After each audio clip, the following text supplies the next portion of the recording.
Sekarang kesimpulannya saja supaya Bapak Ibu memahami. Tanggal 8 Zulhijjah nanti ada informasi bahwa kita akan melaksanakan ibadah menuju kepada Allah. Apa yang harus dilakukan? Yang pertama, amalan pertama adalah mandi ihram. Ya, umumnya orang terkenal dengan mandi ihram. Dalam hadis dijelaskan namanya mandi janabah atau mandi sama prakteknya. Hanya penamaan saja. Nah setelah itu apa yang dilakukan bagi laki-laki sunahnya? Ini sebelum berniat persiapkan minyak wangi, ya. Persiapkan minyak wangi, dadanya dibalur pakai minyak wangi, lehernya dan lain sebagainya. Itu sebelum niat ihram. Laki-laki ya, khusus sunahnya seperti itu. Kemudian tadi ya mandi sudah ya, laki dan perempuan. Tanggal 8 Zulhijjah apa tugasnya? Mandi junub atau mandi ihram. Lanjut pakai pakaian ihramnya. Kemudian apa lagi tugasnya? Sholat 2 rakaat sebelum ihram. Di mana? Di tempat kita tinggal, di hotelnya masing-masing, di kamarnya masing-masing. Selanjutnya setelah itu apa? Kita akan melaksanakan apa tadi? Ibadah haji. Berarti tugas selanjutnya niat. Niatkan di dalam hatinya, ya Allah hari ini saya akan ke Arafah ya Allah untuk melaksanakan ibadah haji. Ampuni dosa-dosa saya ya Allah, berilah pahala yang besar ya Allah, dan jadikanlah haji saya haji yang mabrur. Itu bagi orang yang haji. Adapun bagi orang yang badal haji lain lagi. Di sini ada yang membadalkan haji? Tidak ada. Berarti cuma apa aja ya? Apa insya Allah badal haji. Berarti kita bicara masalah haji. Setelah niat di dalam hati, ingat ya, kalau yang namanya niat itu urusan hati, yang tahu hanya dirinya dan Allah. Niat dulu di dalam hatinya, ya Allah. Kalau bahasa Sunda namanya gerentes. Gerenteskan, ya. Bicarakan dalam hatinya supaya niatnya karena Allah. Kemudian setelah itu apa?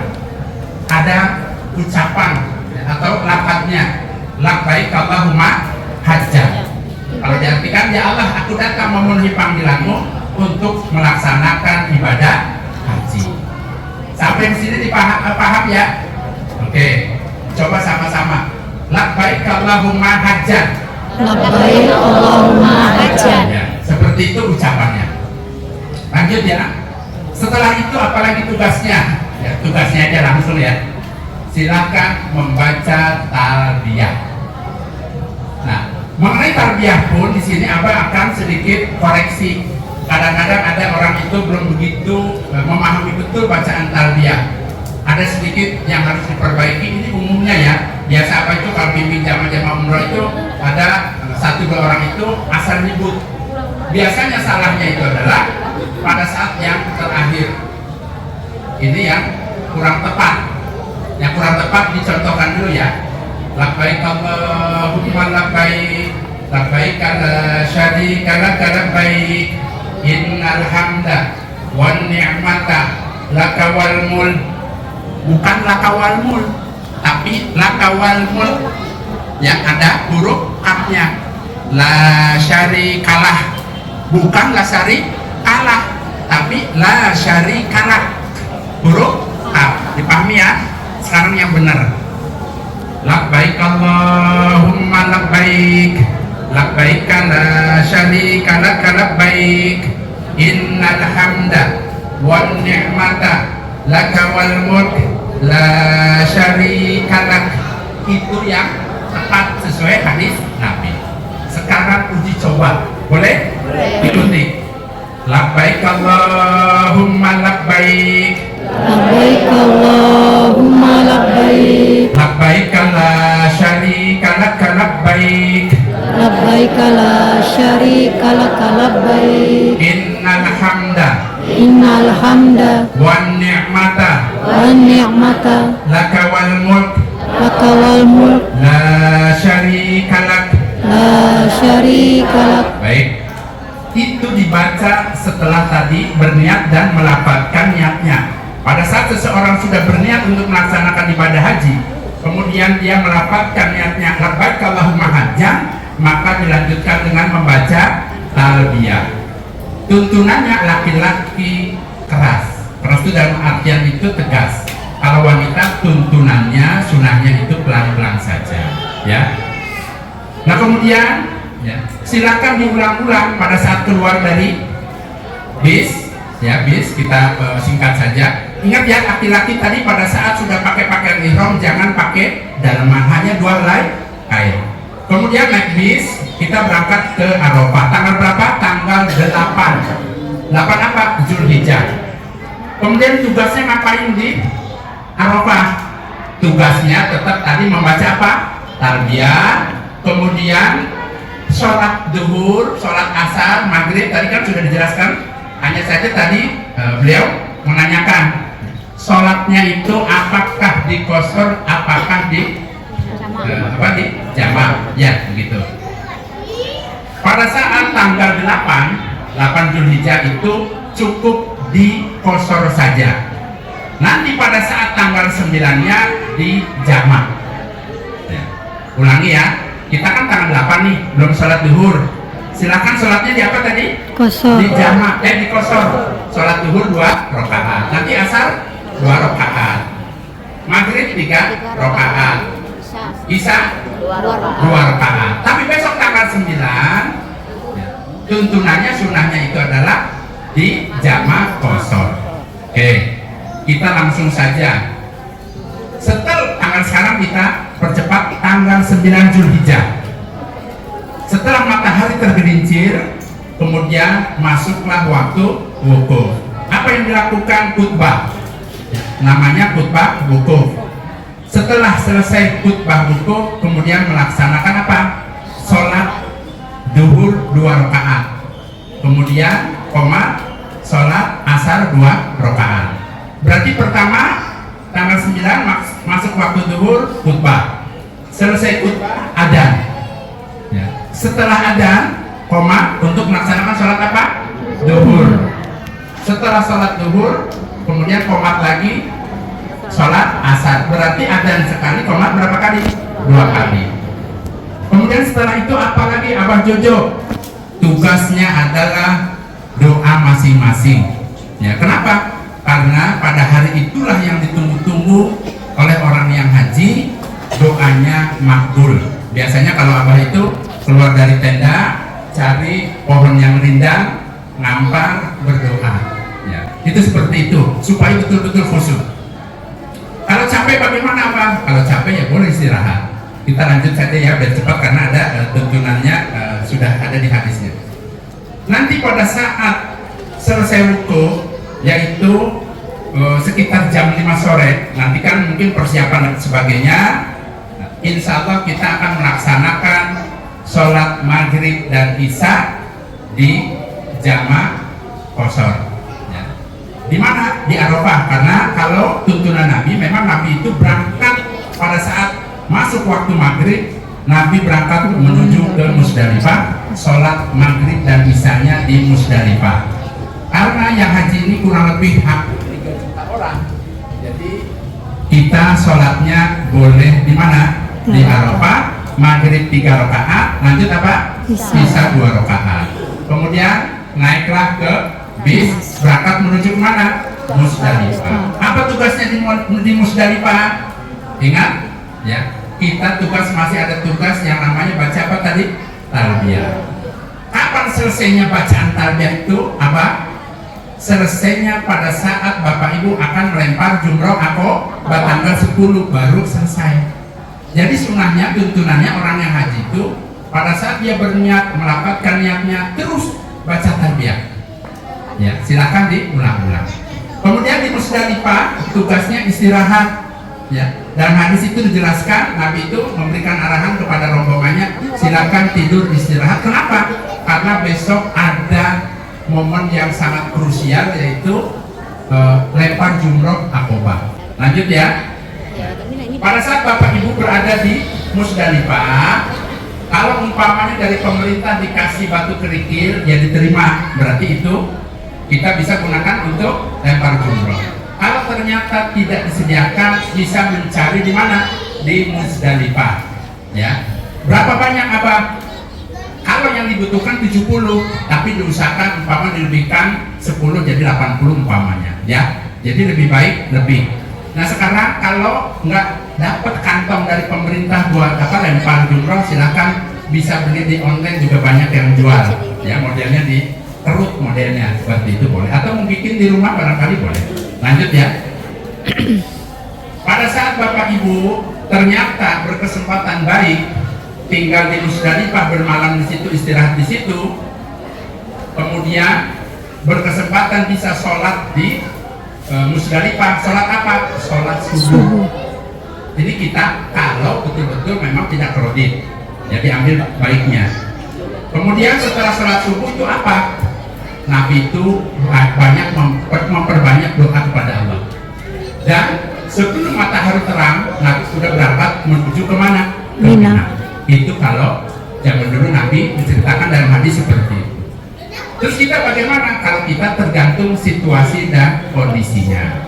Yang penting asalkan kita sudah bisa di situ mabit, diperbolehkan ya, lewat tengah malam boleh meninggalkan Mina. Apa Musdalifah.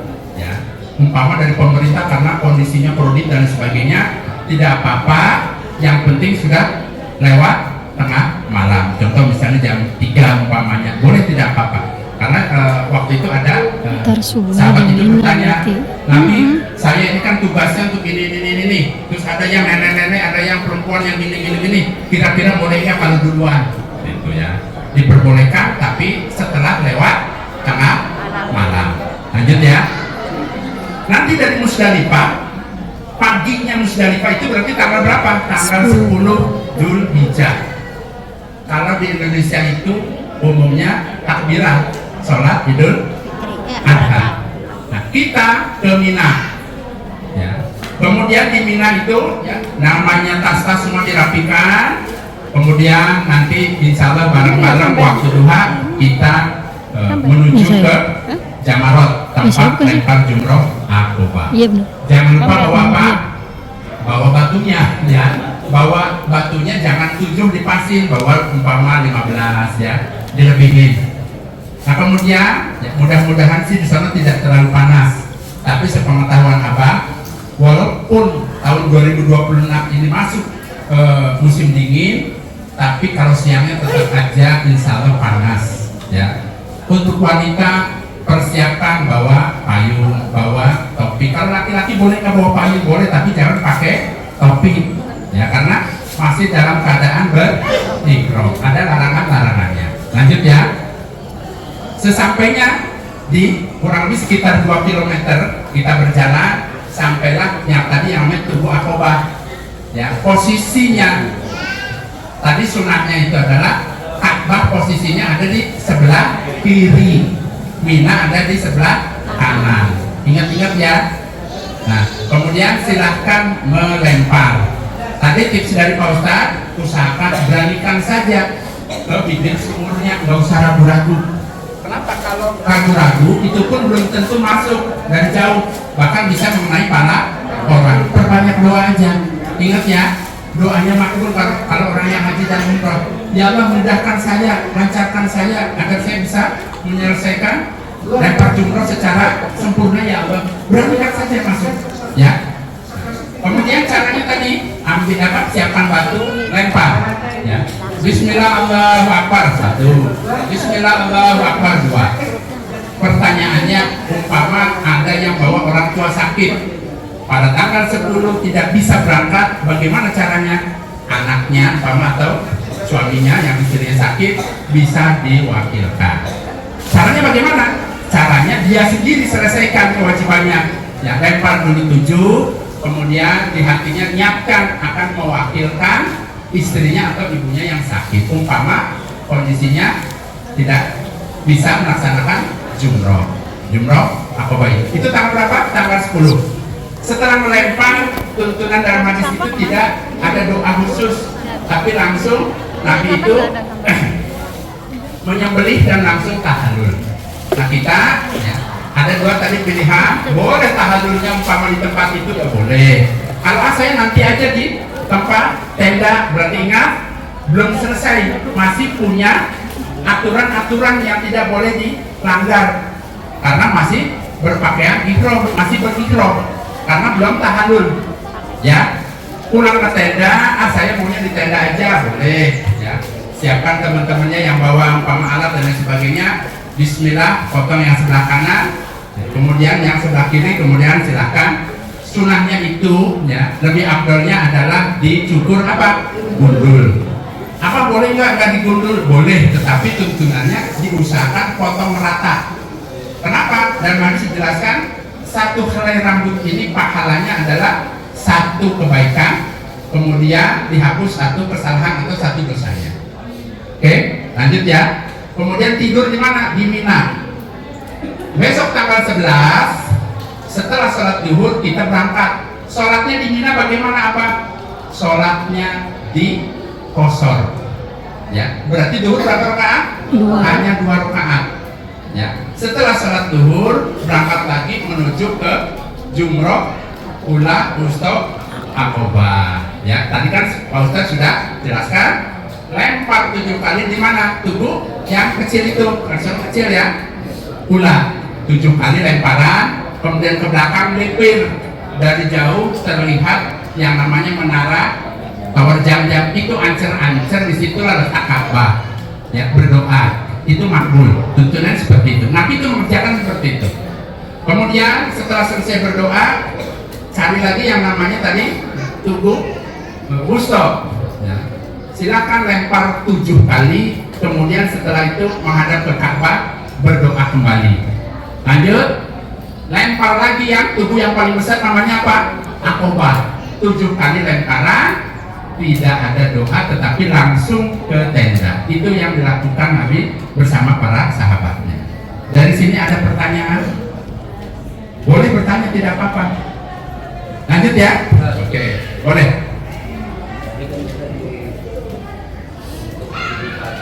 Lebih dari 41 nih ya. Kita bawa katakan 82 atau 40 ya.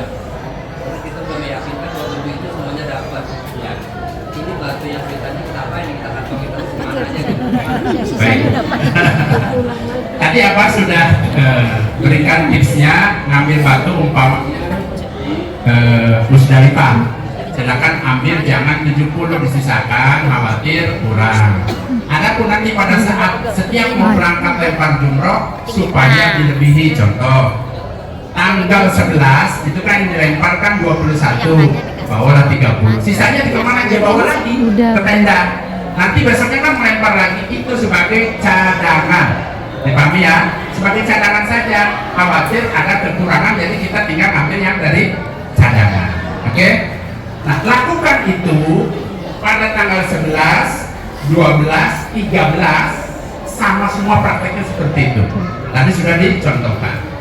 Tapi umpama Bapak Ibu karena ada udur sakit minta duluan, pengen ke Mekah duluan, boleh nggak? Boleh tanggal 12. Tanggal 12 Zulhijjah itu boleh umpama karena sesuatu hal nanti bilang saja ke petugas bahwa kondisinya apa dan lain sebagainya. Tapi kalau Nabi sempurna sampai hari tasrik itu 3 malam di Mina sampai tanggal 13. Insya Allah kita sampai tanggal 13. Setelah selesai melempar semua tanggal 13 barulah kita ke Mekah. Oke. Tadi sudah cukur ya. Apa jelaskan?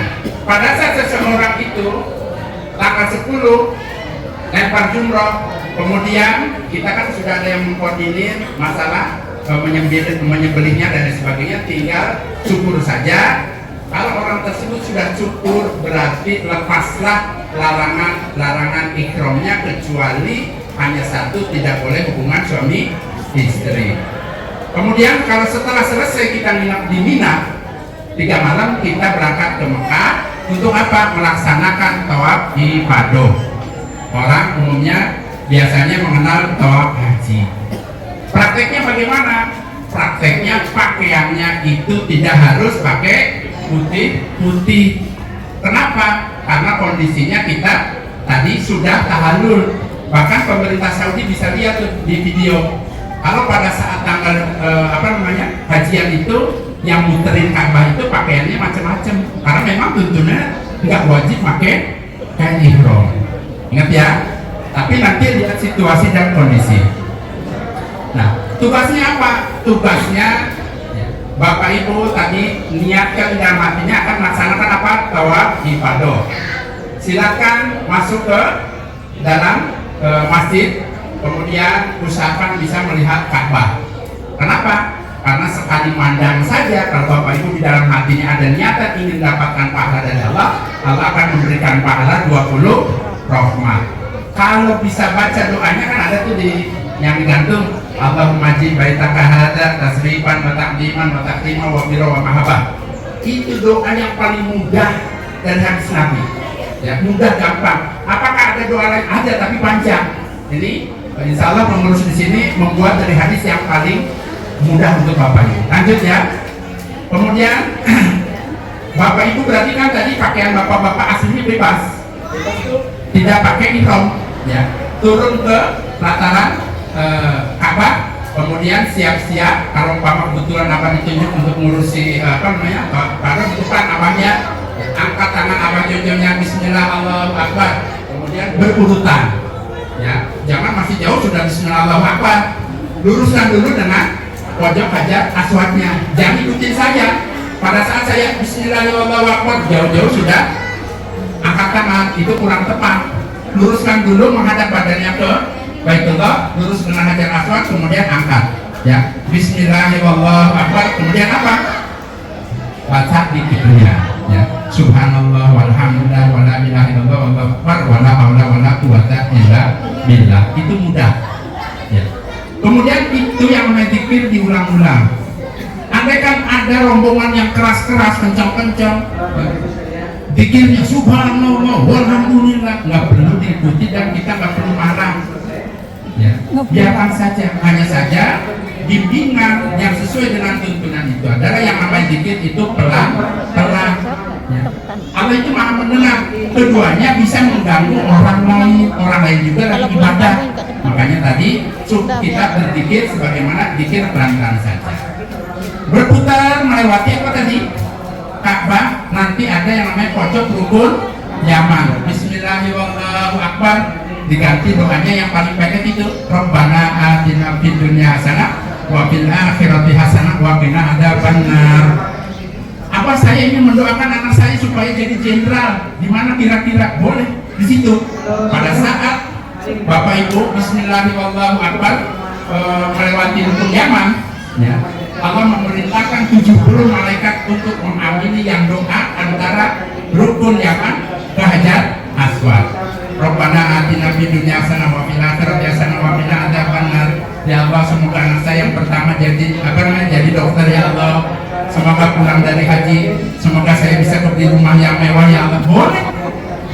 Umpama mau ditambah seperti itu boleh, itu makbul. Ya, silakan. Kemudian sesampainya di pojok Hajar Aswad, kemudian angkat tangan, luruskan, angkat tangannya Bismillahirrahmanirrahim. Berarti tadi dapat berapa? 1 putaran. Lanjut ya, sampai sini ada yang mau tanya? Ada? Cukup lanjut? Ada mau tanya Pak? Jelas ya? Lanjut. Oke. Lakukan sampai 7 putaran. Setelah itu melipir ke belakang. Silahkan sesampainya di belakang makam Ibrahim ada doanya. A'udzubillahi minasyaitonirrajim. Wa takhidun li maqami Ibrahim musalla. Kemudian silakan sholat 2 rakaat.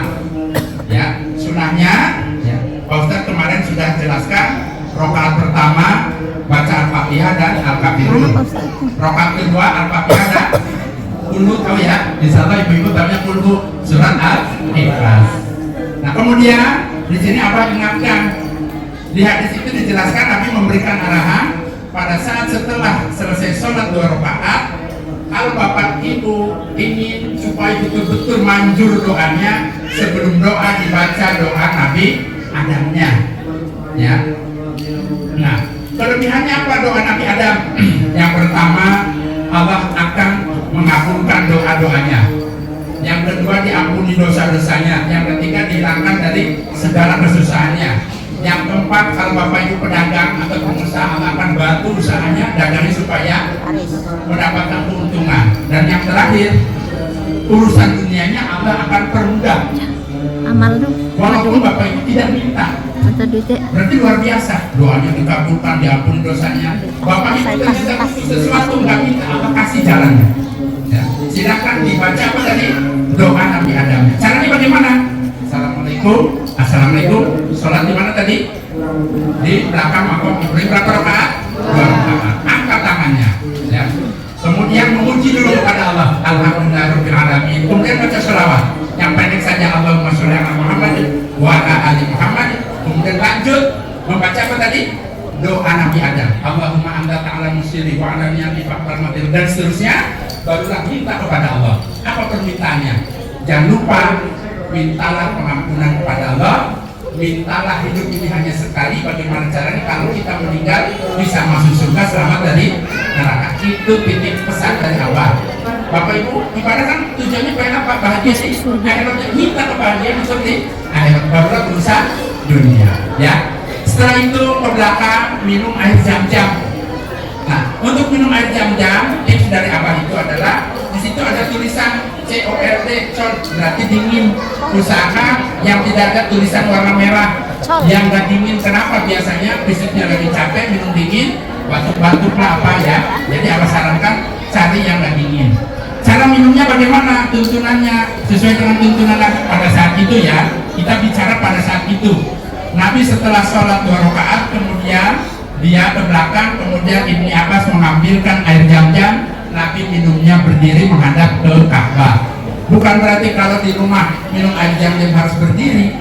Silakan duduk, hanya saja ini bicara rangkaiannya pada saat setelah sholat 2 rakaat setelah tawaf. Ya. Minumnya tadi sudah diajarkan ya, cara minumnya. Pertama, niatkan dulu di dalam hatinya. Apa keinginannya? Mampu Zam-Zam 5 suribala. Ya. Adapun air Zam-Zam itu tergantung dari yang minumnya apa niatnya. Karena niatnya, ya Allah mudahkan, lancarkan ya Allah ibadah haji saya ya Allah. Saya sakit kaki dan perut saya ya Allah. Sembuhkan ya Allah. Minta pada saat sebelum minum. Boleh pakai bahasa Indonesia. Niatkan apa keinginannya. Kemudian Ibni Abbas memberikan arahan-arahan kalau umpamanya ingin baca doa Allahumma inni as'aluka ilman nafi'an wa rizqan wasi'an wa shifaan min kulli da', itu boleh. Saya nggak hafal bagaimana apa cucu, silakan niatkan saja di dalam hatinya mintanya apa. Kemudian menghadap ke Ka'bah, baca Bismillah. Bismillah, minum dulu, teguk. Yang kedua teguk lagi. Yang ketiga kenyangkan, habiskan. Kemudian membaca apa? Alhamdulillah. Setelah itu apa? Setelah itu silakan ke belakang untuk menyelesaikan sa'i hajinya. Ya, sa'i tadi sudah diajarkan ya. Pada saat datang nih ke bukit, yang pertama bukit apa? Sofa. Silakan membaca a'udzubillahi minasyaitonirrajim, inna sofa wal marwata min sya'airillah. Apa boleh nggak sambil jalan? Karena kan dorong-dorong orang. Boleh, kondisinya kan nggak bisa tenang kita. Langsung datang ke situ, kedorong orangnya pun sambil jalan tidak apa-apa. Lanjut menghadap ke ke Ka'bah, posisi sudah di atas. Takbir 3 kali. Allahu Akbar, Allahu Akbar, Allahu Akbar. La ilaha illallah wahdahu la syarika lah, lahul mulku wa lahul hamdu wa huwa ala kulli syai'in qadir. Diulang 3 kali. Apakah ada tata cara yang lain? Ada dalam hadis itu ya, menjelaskan takbir 3 kali, kemudian la ilaha illallah wahdahu la syarika lah, lahul mulku wa lahul hamdu wa huwa ala kulli syai'in qadir, kemudian berdoa. Setelah doa ulang lagi takbir 3 kali, Allahu Akbar, Allahu Akbar, la ilaha illallah. Cuma kelamaan. Lebih baik langsung saja 3 kali, kemudian boleh langsung berdoa. Kalau apa? Tadi Pak Ustaz kan ada doanya itu kepanjangan apa? Saya nggak hafal, sudah langsung doa saja. Ya. Setelah baca takbir 3 kali, la ilaha illallah wahdahu la syarika lah, lahul mulku wa lahul hamdu wa huwa ala kulli syai'in qadir. Ulang 3 kali, kemudian langsung berdoa. Inilah tempat yang mustajab pada saat Bapak Ibu nanti berdoa di mana?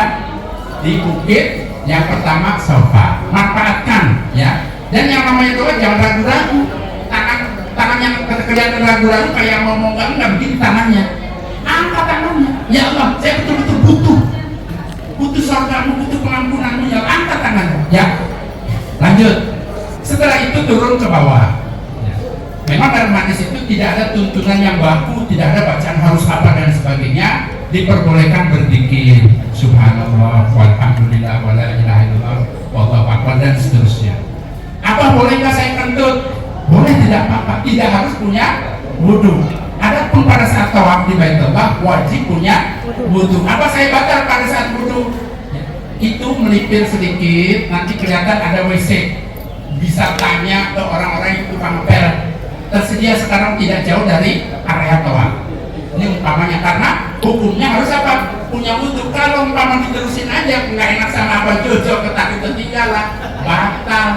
Apanya? Tawaf ibadahnya nggak sah, karena batal wudhunya. Harus wajib punya wudhu. Lanjut. Pada saat sa'i kan udah mulai capek tuh ya, apalagi yang tua biasanya sudah gemeter-gemeter kakinya. Boleh melipir dulu, minum bodrek dulu boleh, minum air jam-jam juga boleh, di sebelah kiri ada banyak ya, silakan nanti bisa dilanjutkan. Pada saat nanti ada yang neon warna hijau, doanya tadi sudah dikasih tahu ya. Apa doanya, ingat? Yang paling pendek, Rabbi ighfirli warham wa anta lazul akram. Ya. Apa boleh nggak ditambah lagi dengan doa lain? Boleh. Rabbana atina fid dunya hasanah wa fil akhirati hasanah wa qina adzabannar. Boleh, tidak apa-apa. Ya. Saya maunya itu aja lah, sesuai dengan hadisnya, boleh.